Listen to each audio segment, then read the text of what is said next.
Adonai rohi lo echsar bino teshe yad bitzeini al mei menuchot Yenaleini Nafshi Yeshovev Yancheni V'mag Le'tzedek Yancheni V'mag Le'tzedek Leman Shemo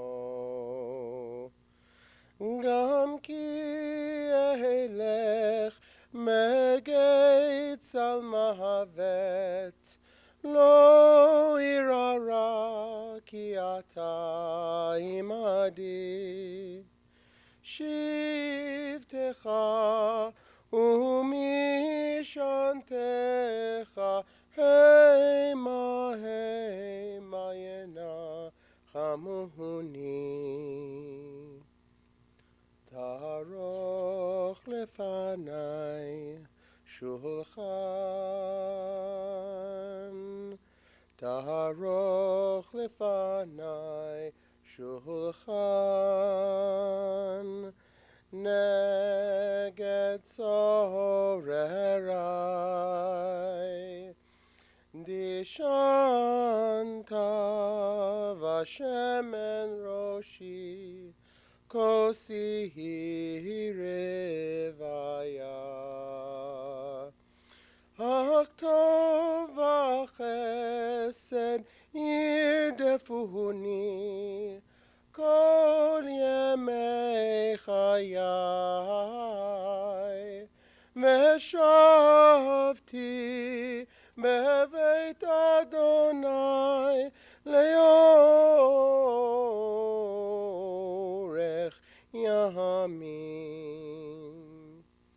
Adonai rohi lo echsar Adonai rohi lo echsar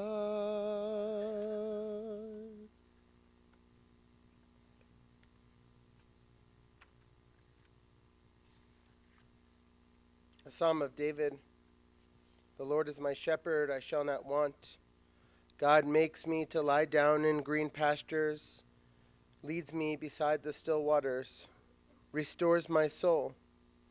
God guides me in straight paths, for that is God's name's sake.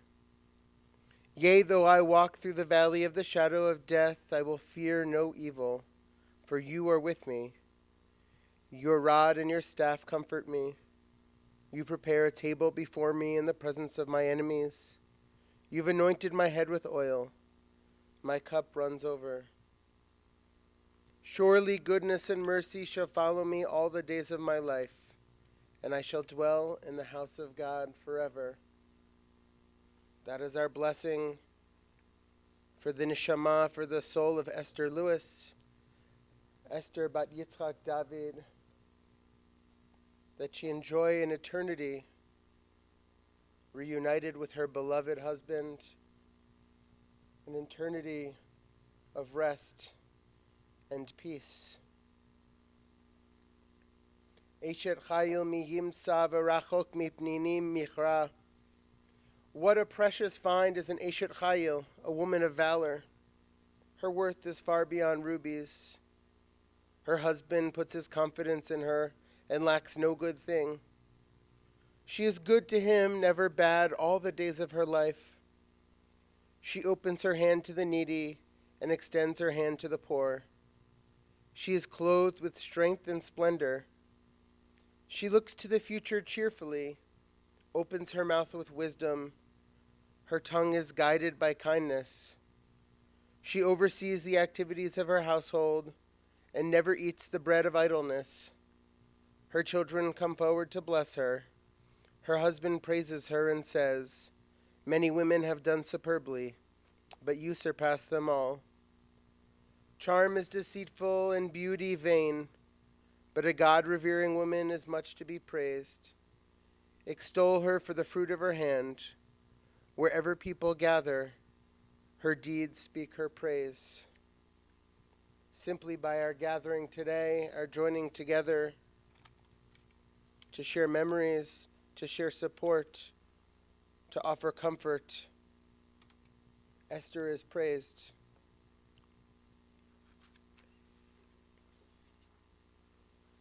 We've come together on a cold and snowy day, just a few days before Hanukkah. For those of us gathered today, these cold and dark days have become that much colder and that much darker with the passing of Esther Lewis, Esther bat Yitzchak David. Esther left this world this past Thursday morning at the age of 86. Though I think she would prefer that I say she passed at the ripe old age of 29. An age she insisted she was for quite a few years. In her 29, plus a few more years, Esther lived as a loving and devoted sister to her late brother Harvey and wife to her beloved Arnold of blessed memory. She was a mother, a grandmother, a great-grandmother. We wish blessings of comfort to her children, Leslie and Andy, Sharon and Robert, Debbie and Larry, David, Laura. To her grandchildren, Aaron, Jenna, Miriam, Rachel, Dan, Cheryl, Michael, Shoshana, Shmuel, Shmaya, Maxwell, Abigail, Joey, and Molly. And to her great-grandchildren, Theodore, Oriana, Sophia, Asher Zev, Ayala, Moshe, and Levi Yitzchak. In each of you, she has left quite a legacy. Esther was born here in Cleveland and graduated from Glenville High School. She married Arnold on March 18, 1956. Esther and Arnold first met at a dance class. She thought that he was there on a date. After bumping into him one day at Cedar Point, she learned that his quote-unquote date was actually his sister. Esther was at Cedar Point waiting for a date who happened to not show up. And so she walked away with Arnold, and the rest is history. Arnold waited quite some time to propose. It was only their third date. And they were married less than a year later. Their relationship was full of love and laughter. They worked together, and they built a home together. Then came Leslie, and Sharon, and Debbie, and King David. Esther was a good and supportive mother. She encouraged her children in everything they did, be it youth group, piano, Girl Scouts, and the like.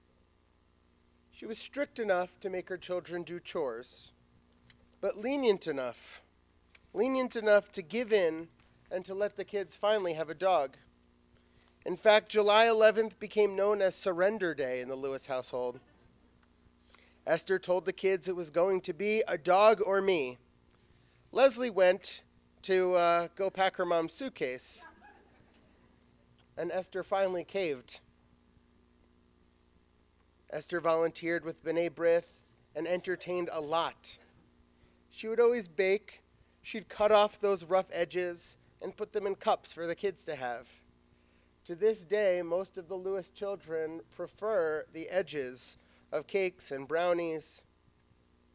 The kids spent their Sunday mornings at synagogue and then enjoyed family field trips. In the summer, they would garden together and go swimming. They were members of Heights Synagogue. Esther made sure that her children grew up with Shabbat dinners on Friday nights. When they came home from college, they got to choose from among their favorite Shabbat meals. She imparted important wisdom to her children. She made sure they knew when picking careers, one should pick something they love, but to be sure that they were able to support themselves. She constantly reminded her children to be good and to have fun. And her children responded, "You got to pick one or the other." Even though they sometimes gave her a hard time, Esther always said that her wealth was in her family. She had a good sense of humor that served her well to her last days. I should mention that she requested that her funeral be officiated by, I quote, "that young handsome rabbi who spoke Hebrew to her even though she didn't understand a word he said." While in hospice, Esther noted that she learned from the constant stream of visitors just how many people loved her. Our mourners will light their first Hanukkah candles only 3 days into their Shiva. The simple meaning of the Hanukkah holiday is this: that each and every one of us are bearers of light. My blessing as the legacy of Esther Lewis, of Esther Gittel Bat Yitzchak Davin, is that in the light each of us bear, we're able to see her reflection. That when we light those Hanukkah candles, whenever we gather together as a family, as a community, that her soul be bound up in everything that we do. And so in our light, her light continues to be seen. Through our actions, she continues to live. That her soul is bound up to each and everything that we do, to the light that we continue to light and continue to share with one another. In that way, the memory of Esther Lewis will always be a blessing. May it always be a blessing for her children, for her grandchildren, for her great-grandchildren, for each and every one of us. And we say, Amen. It's my honor to invite David to share a few words with us.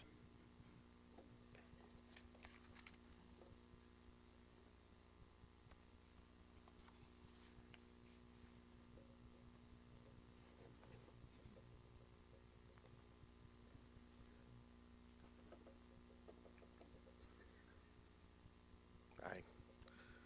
So, a few years ago, when my mother first moved to Stone Gardens, my sisters and I were pretty worried because she was a very social person, and we could see that her world was getting smaller on her as she was getting a little bit less mobile, and we didn't know how else that she would do. And a funny thing happened, maybe a few months in. We started at my store.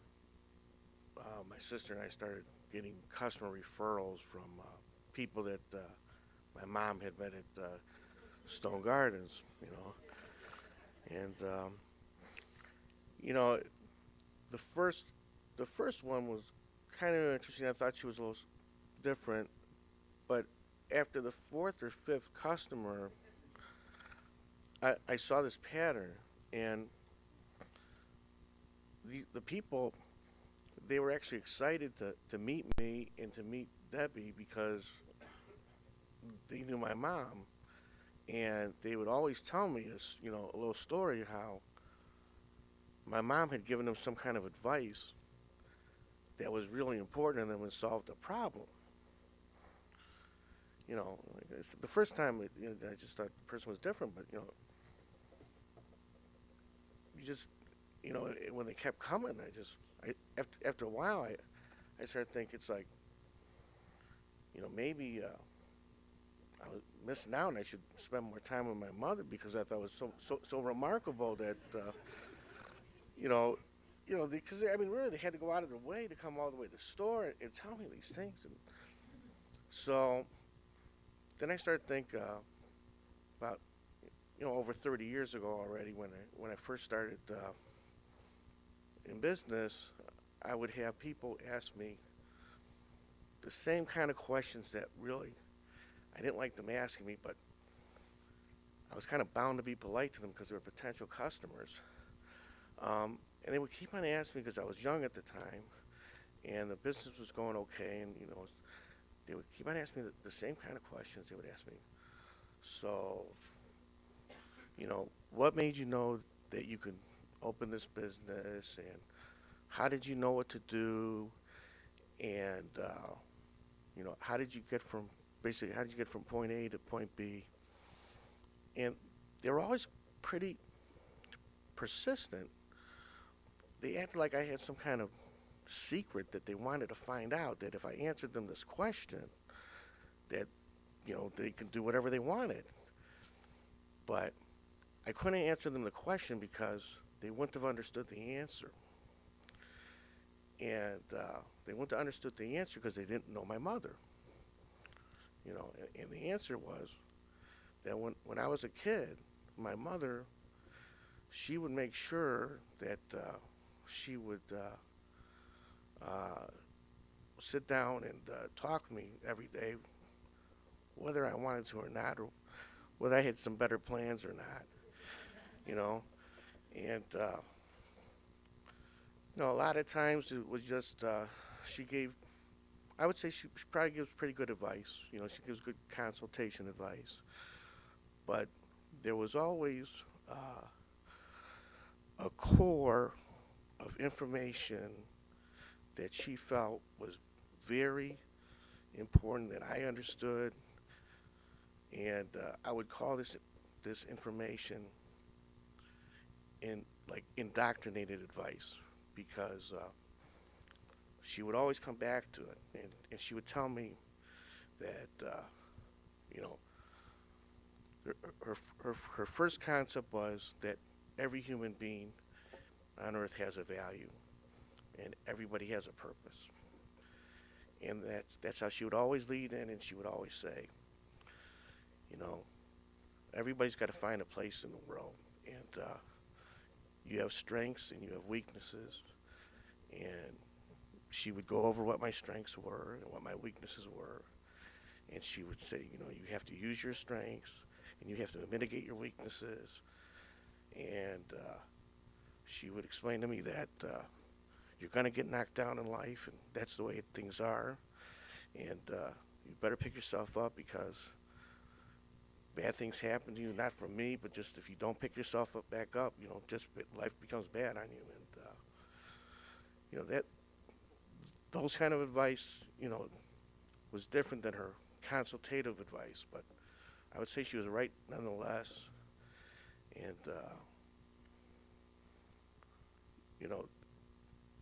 I guess that would have been the answer to those people when they first started asking me, like, how I got from A to B. But if I would have said, well, because my mother told me, it would sounded like that my mother was just like every other person's mother says, well, you could be president of the United States, or but so.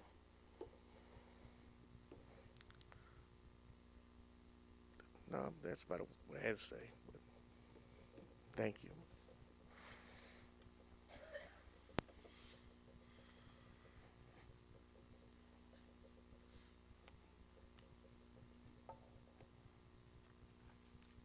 Rachel and Miriam?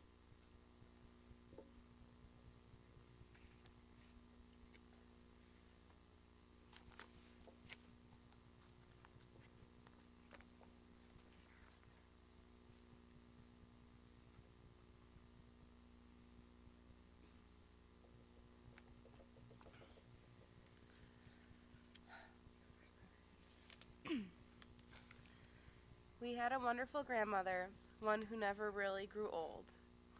Her smile was made of sunshine, and her heart was solid gold. Her eyes were as bright as shining stars, and her cheeks fair roses you see. We had a wonderful grandmother, and that's the way it will always be. But take heed, because she's still keeping an eye on all of us, so let's make sure she will like what she sees.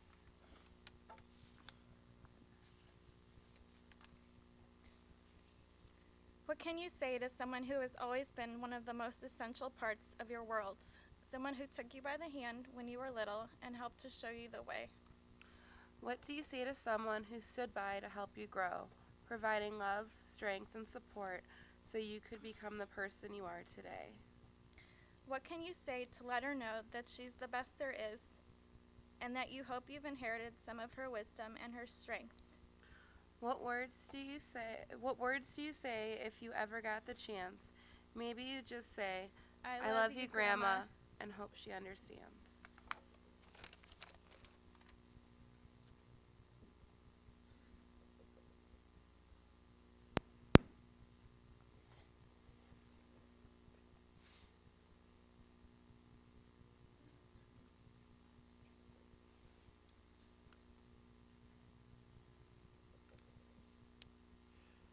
Invite us to please rise. We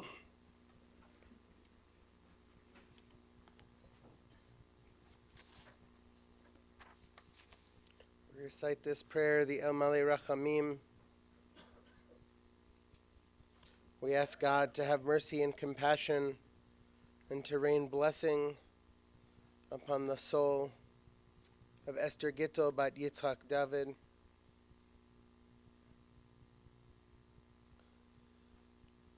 El Malei Rachamim Shochen Bamromim Hamtzei Menucha Nechona Tachat Kanfei Hashchina B'malot kedoshim utorim kezohar harakia mazhirim et nishmat Esther Gittel bat Yitzchak David shehalcha le'olama Began Eden tehei menuchata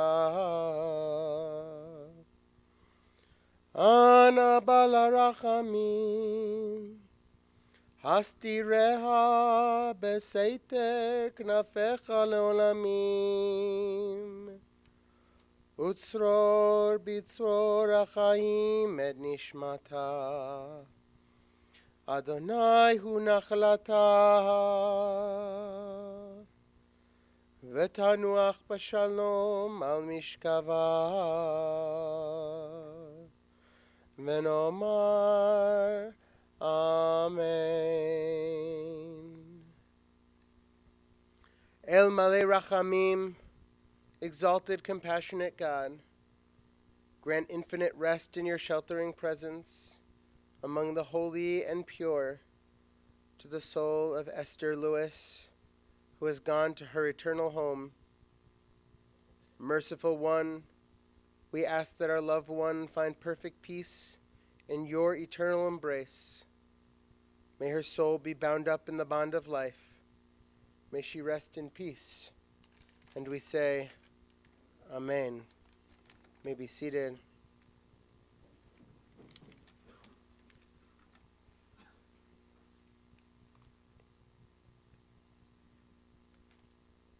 Ribono Shel Olam, Master of the Universe, Creator of heaven, earth, man and woman, be gracious to your children who mourn. May the light of your presence dispel the gloom of absence so keenly felt on this sad day. Bless them with your compassion and empower them with your love. Touch them with the fullness of your heart that they may be granted inner peace. Was it not you who said, "Do not be dismayed, for I am your God. I will strengthen you.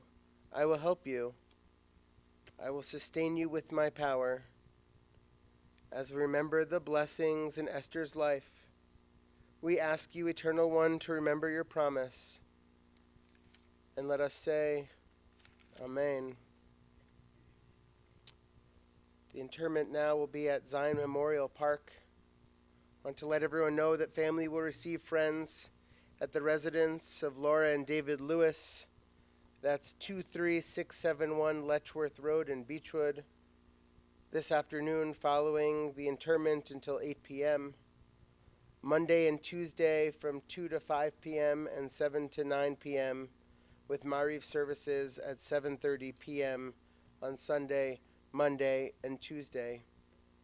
Friends who wish may contribute to the Hattie Larlam Foundation, 7996 Darrow Road in Twinsburg, or the Employees Gift Fund, care of Stone Gardens, 27090 Cedar Road in Beechwood. Invite us all to please rise as we invite our pallbearers.